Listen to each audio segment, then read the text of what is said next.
Hola a todos. A, a raíz, ¿verdad?, de los textos que nos mandaron sobre la apología, ¿verdad?, en el Nuevo Testamento, eh, quise hacer este video explicando algunas cosas, más que todo el contexto griego, ¿verdad?, para llegar a comprender como mejor lo que se nos explica en los textos, ¿verdad? Entonces, digamos, para empezar, voy a dar un poco del ejemplo del contexto griego y su pensamiento. Entonces, por ejemplo, la mitología griega, personajes de la mitología griega, eran realmente un gran equipo de dioses, ¿verdad? Había de todo: Zeus, Atenas, Hermes, Hera, Ares. eh, Hay todavía un montón: Dionisio, Apolo, Afrodita, Artemis, Poseidón, ¿verdad? Entonces hay un montón de dioses que, que estaban como ligados, ¿verdad?, con historias épicas, poemas épicos. Entonces, la cuestión es, ¿verdad?, que, digamos, el pensamiento de ellos giraba en torno al mito. Entonces, ¿qué era un mito, verdad? Un mito era una historia, un relato sagrado, el origen de los dioses en tiempo remoto. Y este tipo de mito era como una etapa, un estadio dentro del pensamiento griego. ¿Y quiénes eran como sus escritores? Por ejemplo, estaba Homero, que él escribió la Ilíada, la Odisea, que eran poemas épicos, ¿verdad? Y por ejemplo, Hesíodo, que tenía la teogonía, que era origen del cosmos y linaje de los dioses. Y estos poetas tenían esa idea de que los poetas transmitían lo que querían hablar los dioses. Y ellos recibían como esas ideas y los plasmaban, ¿verdad? Entonces, esa era en el siglo 9 y 8 antes de Cristo, era como lo que se manejaba aquí en Grecia, esa forma de pensar, ¿verdad? Entonces estaba todo ese equipo de dioses y, y uno de los más famosos, ¿verdad?, que era Zeus, que prácticamente se resume en las aventuras de Zeus con un montón de diosas y de todo, va un relajo al de Zeus. Pero después de esta forma de pensar, hay un traspaso, ¿verdad?, hacia otra forma. Porque, digamos, si antes era una historia, un relato, el origen era sobrenatural. Pero entonces ahora se maneja hacia un logos, hacia un principio. Es la razón, la palabra pensar, la reflexión filosófica. Y era una explicación racional, ¿verdad? Entonces ellos pasan de un estadio de mito a un estadio de logos, a un estadio de reflexión, de pensamiento. Y a raíz de ese pensamiento, ya junto a otros montón de procesos que pasan con ellos en sus polis y todo el rollo, nace la filosofía, ¿verdad? Pero aunque nace la filosofía, ellos mantienen sus dioses, ¿verdad? Entonces tienen una mezcla entre lo racional y los dioses. Y a raíz de esto empiezan a buscar el origen del cosmos, se preguntan, y el propósito del hombre, ¿verdad? ¿Cómo llegó a ser todo? ¿Qué debe hacer el hombre? Y empiezan a pensar y se forman una de las primeras etapas, bueno, la primera etapa, ¿verdad?, de la filosofía, que se conoce solo como filosofía antigua, ¿verdad? Que se divide, lo vamos a dividir así, forma práctica, en cuatro, ¿verdad? El cosmológico, el antropológico, el ontológico y el ético. Y el primero, que es el cosmológico, donde se trata de descubrir lo del cosmos, ¿verdad?, el origen del cosmos, la naturaleza del universo, una respuesta racional a eso. Y el que se reconoce como el primer filósofo, que es Tales de Mileto, ¿verdad?, que él tenía un pensamiento de que todo venía del agua y así se iban, hubo varios en ese estadio, ¿verdad?, en esa etapa, en ese periodo. Después, en el antropológico, la naturaleza humana, que estaban los sofistas, también Sócrates. Y el ontológico, que es conocimiento del universo, del hombre, y la pregunta sobre el ser, que es Platón y Aristóteles. Y las doctrinas morales, en el ético, doctrinas morales e intereses científicos, que estaba con los estoicos, epicúreos y otros más. Ya con esto tenemos como una forma de englobar lo que había en Grecia, ¿verdad? En esta pintura Escuela de Atenas, de Rafael Sanzio, vemos que hay bueno, aquí hay una recopilación, ¿verdad?, de filósofos, ¿verdad? Entonces hay un montón de filósofos que están en la pintura como esa representación, ¿verdad? Y yo la coloqué acá porque realmente fue una etapa en la que nacieron muchos filósofos, muchos filósofos. Y ahora vamos a Hechos. Hechos 17, 15, 17 dice, los que acompañaban a Pablo fueron con él hasta Atenas, luego regresaron a Berea con instrucciones para Silas y Timoteo de que se apresuraran a reunirse a él.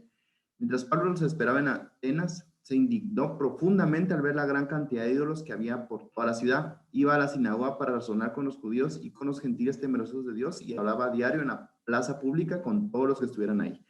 Bueno, entonces está aquí Pablo, ve la cantidad de ídolos en Atenas, es Grecia, ¿verdad? Entonces, eh, algunos filósofos de los epicúreos y los estoicos, que por eso los vimos arriba, ¿verdad? Disputaban con él y unos decían, ¿qué querrá decir este palabrero? Y otros parece que es predicador de nuevos dioses, porque les predicaba el evangelio de Jesús y de la resurrección. Y tomándole le trajeron a Areópago diciendo, ¿podremos saber qué es esta nueva enseñanza de que hablas?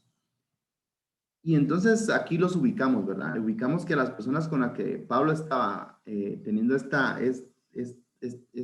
plática, por decirlo, para empezar así diciéndolo, es con los estoicos y los epicúreos, ¿verdad? Entonces, estos estoicos, ¿quiénes eran, verdad? Eran fundados por Zenón de Sitio en el 300 antes de Cristo. Tenían la idea que la virtud y la razón servían para el dominio de las pasiones.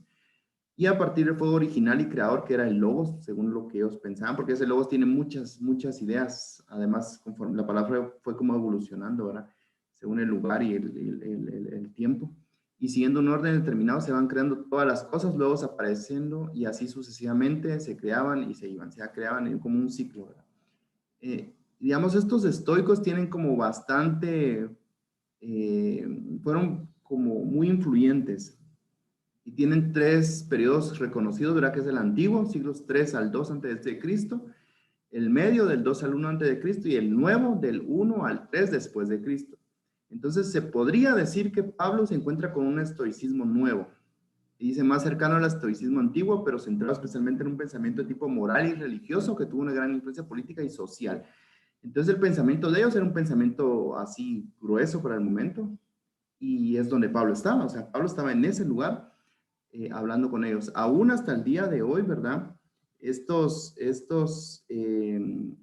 tienen aún un tipo de seguidores, por decirlo así, ¿verdad? Que buscan ese tipo de pensamiento.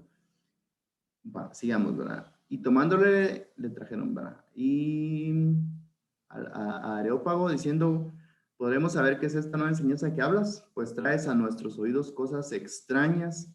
Queremos pues saber qué quiere decir esto, porque todos los atenienses y los extranjeros residentes ahí en ninguna otra cosa se interesaban, sino en decir o en oír algo nuevo, ¿verdad? Entonces ellos querían ver la opción, ¿va? A ver qué nos dice este, ¿va?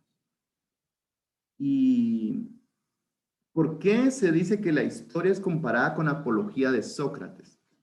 Bueno, entonces la idea, ¿verdad? Sócrates, este filósofo entra en el periodo antropológico al final, ¿verdad? Lo ubicamos en nuestra tabla de periodos ahí, ¿verdad? Al final del segundo. La apología de Sócrates es escrita por Platón porque Sócrates no escribió nada, sino que su discípulo Platón se encargó de escribirlo. Y la apología, ¿verdad? Como tal, la palabra como tal en el mundo griego antiguo dice que se trataba sobre una defensa legal de uno mismo, similar al discurso de un abogado defensor de hoy en día que pronuncia en nombre de su cliente. Era una defensa cuidadosa, razonada de las creencias o acciones de una persona. Esta idea de la apología original en Grecia, ¿verdad? Está bien clara, la verdad, ¿por qué el ejemplo de la apología de Sócrates? Porque es Sócrates mismo el que se defiende a sí mismo de lo que lo acusan. Entonces hay un tipo cómic, ¿verdad? Que habla sobre eso, ¿verdad? Con 70 años Atenas me quiere juzgar por unas malas lenguas que han sabido manipular una democracia en la que creía y que ahora veo pobre y llena de miedo. Y para que este espectáculo hubiera bastado con dejar que mis días llegaran a su fin, ya sin duda cercano, ¿verdad? Entonces él se está defendiendo, él está diciendo, dando su propia defensa, ¿verdad? El descrédito de Sócrates me hace temer que nuestros dioses hagan caer su cólera sobre esta ciudad. Por eso no es todo, Sócrates, con tus insolentes palabras, siempre pone en duda nuestras convicciones y la sapiencia de nuestras personas más eruditas y corrompe a nuestros jóvenes que imitan esa actitud petulante. Esta actitud de Sócrates no me deja más remedio que pedir la pena de muerte para él, ¿verdad? Entonces ya él ya es juzgado, él dio su propia defensa, pero es juzgado. Entonces no, pues perdió el caso. Y él es, bueno, en realidad él se toma un veneno, ¿verdad? Que es la muerte de Sócrates por medio de cicuta, ¿verdad? Que se llama el veneno. Y los sofistas, ¿verdad? Como aparece en esta imagen. Y por ejemplo, él mucha gente hace como comparativas, porque dicen, sí, es que él fue entregado injustamente, murió injustamente, lo acusaban de cosas falsas, y como no escribió tampoco nada, sino que sus discípulos o su discípulo, eso quiere decir que él es como Jesús, ¿verdad? Hay muchos que hacen esa comparación, ¿verdad? Porque dicen que él tenía unas cuestiones similares y no sé qué, pero digamos la cuestión a entender es que en esta defensa que él tuvo era una defensa propia, por eso se compara, porque entonces Pablo lo traen al aerópago y lo quieren escuchar. Entonces él va a dar como una defensa, pero de su fe, una defensa de lo que él cree, no de él mismo, sino de lo que él defiende, ¿verdad? Y por ejemplo, yo tengo unos amigos que hace como 2 años fueron a Grecia, ¿verdad? A visitar varias cosas, ¿verdad? Entonces en esta imagen se puede ver que ahí está el aerópago, pero digamos está cerca de la Acrópolis de Atenas. Entonces, digamos, ellos digamos, aquí tenemos un santuario, que esto es lo único que queda de pie, ¿verdad? Que ahí se ve en la parte de abajo el mapita, cómo era de grande. Y también es el teatro de Dionisio, ¿verdad? Entonces, este teatro que era gigantesco, eh, digamos, fueron a visitarlo porque todo está dentro de la Acrópolis de Grecia. Entonces hay varias ondas que era como un centro así bien, bien grueso. Y digamos, en el Areópago, que era prácticamente una como elevación montañosa, ¿verdad? Hay hasta el momento una placa con lo que dice Hechos, ¿verdad? Que son las palabras que dijo Pablo en ese lugar, una placa conmemorativa. Y entonces sigamos, ¿verdad? Dice, entonces Pablo de pie ante el concilio les dirigió las siguientes palabras. Hombres de Atenas, veo que ustedes son muy religiosos en todo sentido. Porque mientras caminaba observé la gran cantidad de lugares sagrados y uno de sus altares tenía la siguiente inscripción, a un Dios desconocido. Este Dios a quien ustedes rinden culto sin conocer es de quien yo les hablo. Entonces él vio como un punto en donde él podía entrar, porque realmente sí había un Dios desconocido que ellos tenían nombrado. Entonces dijo él, aquí voy a entrar, ¿verdad? Y él es el Dios que hizo el mundo y todo lo que en él hay, ya que es el Señor del cielo y la tierra. No viven templos hechos por hombres. Ahí ya se les empezó a tirar, ¿verdad? Y las manos humanas no pueden servirlo porque él no tiene ninguna necesidad. Él es quien da aliento, vida y aliento a todo y satisface cada necesidad. De un solo hombre creó todas las naciones de toda la tierra. De antemano decidió cuándo se levantarían y cuándo caerían y determinó los límites de cada uno. Para que busquen a Dios si en alguna manera palpando puedan hallarle, aunque ciertamente no está lejos de cada uno de nosotros, porque en él vivimos y nos movemos y somos, como alguno de vuestros poetas también ha dicho, porque el linaje suyo somos. Entonces, Pablo conocía la idea que tenían ellos, las ideas que manejaban. ¿Por qué? Porque esta frase del 28 la podemos descuartizar, ¿verdad? De esta forma. Cuando el Pablo dice, las palabras de Pablo en el 17:28, porque en él vivimos y nos movemos y somos. Este es un poema griego de Epimenides, 600 antes de Cristo. Los cretenses cavaron una tumba para ti, oh santo y altísimo, embusteros, malas bestias y panzas holgazanas, porque tú no has muerto para siempre, vives y resucitarás, porque en ti nosotros vivimos y nos movemos y tenemos nuestro ser, ¿verdad? Entonces ya usó la parte del poema. Y después dice, como algunos de vuestros propios poetas también han dicho, porque el linaje suyo somos, Arato de Soles, poema Zeus, en toda manera, todo lo tenemos que ver con Zeus porque en verdad somos su descendencia, ¿verdad? Entonces él conocía la literatura que ellos tenían, o sea, conocía esos libros, o sea, él tenía ese entendimiento, esos poemas y los usó para mostrar algo en específico. Entonces, que, digamos, aún, ¿verdad? Los estoicos Esta creo que se perdí aquí, pero los estoicos siguen hasta el día de hoy teniendo, o sea, tanta es la influencia que hasta el día de hoy siguen teniendo como su semana estoica, y hay varios así defensores, ¿verdad? Del estoicismo, ¿verdad? Bueno, pero el punto es, ¿verdad? No solo conocer lo que defendemos, sino también conocer lo que no defendemos, porque a veces nuestra defensa es de lo que nosotros sabemos, pero no entendemos el punto que la otra persona está defendiendo, o sea, no, ni nos tomamos la molestia, ¿verdad? Entonces hay muchas cosas que nosotros vamos a tener que aprender antes, para poder defender lo que nosotros creemos. Bueno, obviamente es aprender lo que nosotros creemos, ¿verdad? Para poder, pero también conocer lo que la otra persona defiende, porque entonces podemos usar estas ideas y poder defender lo que nosotros creemos aún con sus sí, propias ideas, ¿verdad? Y sigue diciendo, ¿verdad? Y como esto es cierto, no debemos pensar en Dios como un ídolo diseñado por artesanos y hecho de oro, plata o piedra. Entonces les vuelve a tirar lo mismo que le dijo, se los devolvió, ¿verdad? En la antigua, en la antigüedad Dios pasó por alto la ignorancia de la gente acerca de estas cosas, pero ahora Él manda que todo el mundo en todas partes se arrepienta de sus pecados y vuelva a Él. Pues Él ha fijado un día para juzgar al mundo con justicia por el hombre que Él ha designado y les demostró a todos quién es ese hombre, quién es ese hombre a levantarlo de los muertos. O sea, Pablo armó una onda increíble, pues. Cuando oyeron a Pablo hablar acerca de la resurrección de los muertos, algunos se rieron con desprecio, pero otros dijeron, queremos oír más sobre este tema, más tarde. Con esto terminó el diálogo de Pablo con ellos, pero algunos se reunieron a él y se convirtieron en creyentes. Entre ellos estaba Dionisio, un miembro del concilio, y una mujer llamada Damaris y varios más. Entonces sacó su cosecha ahí Pablo porque la gente encontró gente que sí lo quiso, ¿verdad? Habían unos que se burlaron, pero otros sí lo siguieron, ¿verdad? Sí quisieron conocer más. Y es acá donde, aunque esta plática pudo haber llevado días, porque pareciera que es un ratito, pero no, pareciera que sí hubo más días porque él dice que iba a hablar. Entonces, pudo ser varios días. Pero la idea aquí es verdad. Pablo usa los pensamientos y creencias de los estoicos contra ellos mismos para defender la verdad que defendía. Creo que aquí se volvió el loop.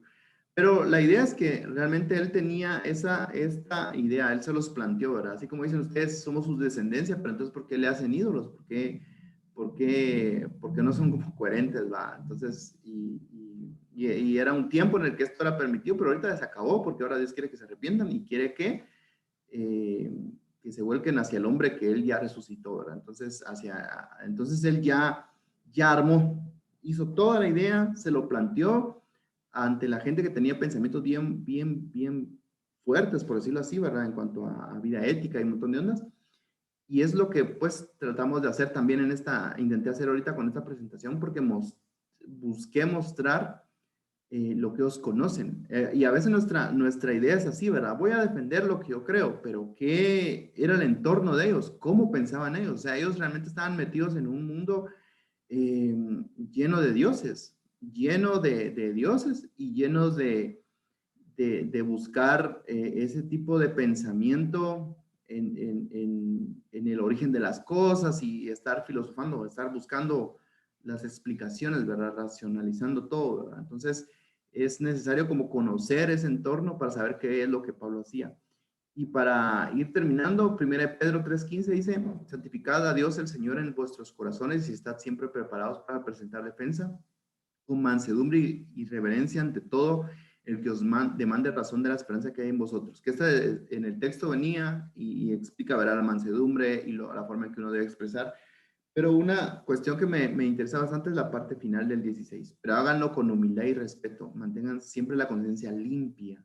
Entonces, si la gente habla en contra de ustedes, será avergonzada al ver la vida recta que llevan porque pertenecen a Cristo. Entonces, es esa defensa más tu testimonio de vida. Porque a veces podemos decir, sí, voy a defender mi fe, pero pareciera que lo que decís no lo estás viviendo, ¿verdad? Entonces, tiene que haber un respaldo, no solo es el conocimiento, ¿verdad? Decir, sí, ya me estudié todo esto, ¿verdad? Sino cómo vivo, qué forma de vida llevo ante Dios, ¿verdad? Estaré realmente cumpliendo lo que estoy diciendo, ¿verdad? Ese tipo de solvencia, pues, cuando uno predica y cumple lo que predica, por decir algo. Pero aquí es esta defensa, defendemos, pero tenemos un testimonio de vida. Entonces, este era como lo que yo quería como compartir y espero que les haya dado un poco de más información alrededor del tema de la apología.